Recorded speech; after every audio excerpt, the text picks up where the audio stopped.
বিএনপির প্রতিষ্ঠাতা শহীদ প্রেসিডেন্ট জিয়াউর রহমানের ৮৯তম জন্মদিন উপলক্ষে শ্রদ্ধা জানাতে শেরেবাংলা নগরে তার সমাধিতে জড়ো হয় নেতাকর্মীরা। বিভিন্ন ব্যানার এবং ফেস্টুন নিয়ে নানা স্লোগান দেয় তারা। পরে দলের সিনিয়র নেতাকর্মীদের সাথে নিয়ে শ্রদ্ধা জানান দলের মহাসচিব মির্জা ফখরুল ইসলাম আলমগীর। এ সময় দোয়া ও মোনাজাত করা হয়।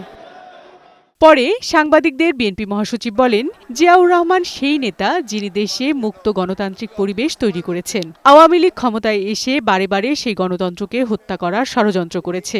আওয়ামী শাসনের এত অন্যায় অত্যাচার সহ্য করেও শহীদ জিয়ার গড়া দল বিএনপি এখনও গণতন্ত্রের জন্যই আন্দোলন করছে বলেও জানান মির্জা ফখরুল।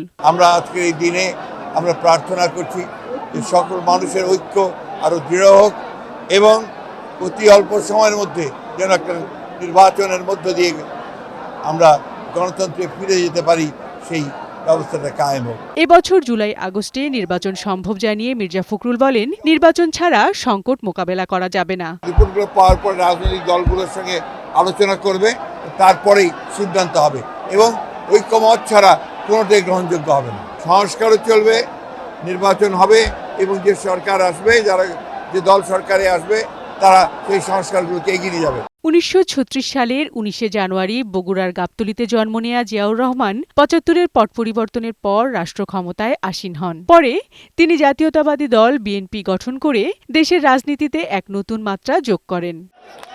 বিউটি সমাদ্দার, বৈশাখী সংবাদ, ঢাকা।